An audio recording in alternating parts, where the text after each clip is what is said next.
tomar alguma vez na vida alguma decisão errada. E nós não podemos tomar nenhuma decisão antes de pedir a Deus uma confirmação. Lá em 1 Samuel, se não me engano, no capítulo 30, eu estou fugindo da mensagem não, tá, irmãos? Lá no capítulo 30, Davi, ele estava morando numa cidade chamada Ziclac. Ele tinha 600 valentes com ele, que jurou até morrer por ele, dar a própria vida por ele. Aí ele saiu para a guerra e não deixou um mensageiro. Ele saiu para a guerra e não deixou um soldado para a família. Quer dizer, ele foi para a guerra, mas a família ficou a Deus dará. Aí quando ele voltou do campo de batalha, de longe ele viu fumaça. E quando vê fumaça, você já sabe o que tem? Ou tem fogo ou tem princípio de fogo. A cidade tinha sido queimada. Quando eles chegaram, só estava cinza. Eles tinham lá um gado, umas ovelhas. O inimigo levou a vaca, levou o carneiro, o bode, as galinhas. O que eles tinham, o inimigo levou. E o pior de tudo que levou, as mulheres e os filhos. A primeira coisa que Davi poderia pensar para se vingar de mim e dos meus valentes, provavelmente eles vão matando e deixando no caminho os corpos dos filhos e das esposas. Aqueles 600 valentes, isso acontece para a gente, que nós que somos dirigentes de igreja, tem gente que promete tanta coisa para o dirigente, né, meu amor? Não vou te ajudar todo do teu lado, e daqui a pouco das costas desaparece, você nem sabe uma notícia. Que é triste isso. Aqueles homens juraram lealdade a Davi, lealdade.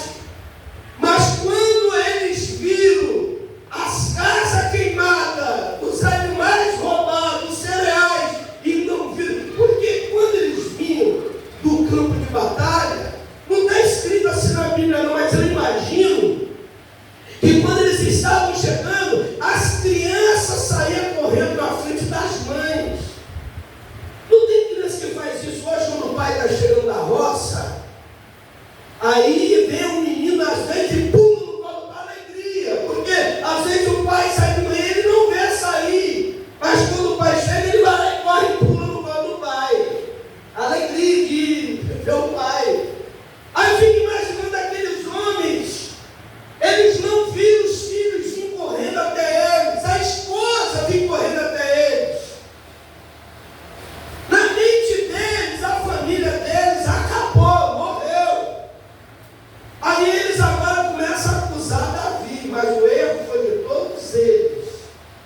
Aí começa a dizer, a culpa é tua. E entre eles começou a fazer uma panelinha, porque, irmãos, às vezes existe uma confusão, existe às vezes alguma coisa, e às vezes aquele que tem a culpa, junto com outros que também têm culpa, não quer receber a culpa, quer jogar nos outros. Eles fizeram aquela panelinha e começaram a dizer assim, camarada, vamos matar Davi, vamos matar ele, vamos apedrejar ele. Mas eles não juraram morrer por Davi, e agora queria matar Davi, tirar a vida de Davi, queriam apedrejar Davi. Só que eles não fizeram o que Davi fez. Davi, ele se angustiou, ele se entristeceu, ele se preocupou, mas ele foi pedir orientação a Deus. Ele saiu para um canto e foi pedir orientação a Deus. Ele pergunta assim para Deus, eu devo ir atrás do meu inimigo? E as dúvidas que estavam na cabeça, ele solta elas, ele diz assim, será que eu vou conseguir alcançá-los? Porque provavelmente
trabalha o dia todo na melancia, no mamão, quando senta no banco, e Leão se percebe, dorme ali sentado ali. Aí tem que bater palma para ficar acordado.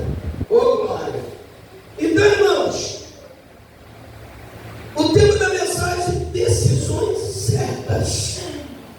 Se Davi tivesse tomado uma decisão certa, aquilo não tinha, né, Manusa? Não tinha acontecido.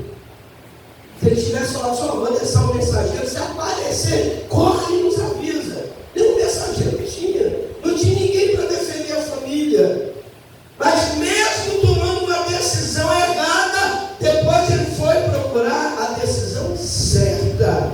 E ele conseguiu alcançar, conseguiu vencer, trouxe tudo aquilo que foi tirado, as mulheres, as crianças, os bois, as vacas, se fossem os baianos, os papagaios, os periquitos, os frangos, e ela quer trazer tudo. Decisão certa. Esse texto que nós lemos de Gênesis 39, ainda não lembro, eu pedi para vocês abrir. Aqui está dizendo a história de José, irmãos. Ele é vendido como escravo, jogado dentro de um poço. Não, ele é jogado dentro de um poço, vendido como escravo. E vai para a casa de Potifar. Potifar era um ministro, era uma autoridade dentro do Egito, mas ele vivia viajando. Aí ele deixa na mão de José o quê? A sua casa, os seus bens, os seus empregados e a sua mulher. E a pessoa, um homem viajar, e ele ter a confiança de dizer: estou deixando a minha casa, até a minha esposa, está na sua mão para você cuidar. Cuidar. E ele era um jovem formoso. Ela cobiçou ele, não houve cobiça pela parte dele. Ela cobiçou ele. Ela queria se deitar com ele. Ela queria trair o marido com José. E quando foi a primeira, houve algumas tentativas, mas quando ela tenta que ele viaje o marido e deixa José, ela chama José, José entra na casa, provavelmente no quarto. E quando ela vê que José não quer ter relações com ela, ela rasga a roupa de José. Ela começa a gritar: socorro, socorro, ele tentou contra mim. Nas palavras de hoje, ele tentou me estuprar, tentou me seduzir. Os soldados vieram e acreditaram em quem? José ou na mulher? Acreditaram na mulher. Potifar, quando chegou, poderia ter matado ele na hora, mas preferiu mandar ele para a prisão. Na casa de Potifar, tudo que ele botava as mãos prosperava. Na prisão, ele era referência. Os presos viam Deus na vida de José. Ele sai da prisão e vai para dentro do palácio, e do palácio ele se torna o segundo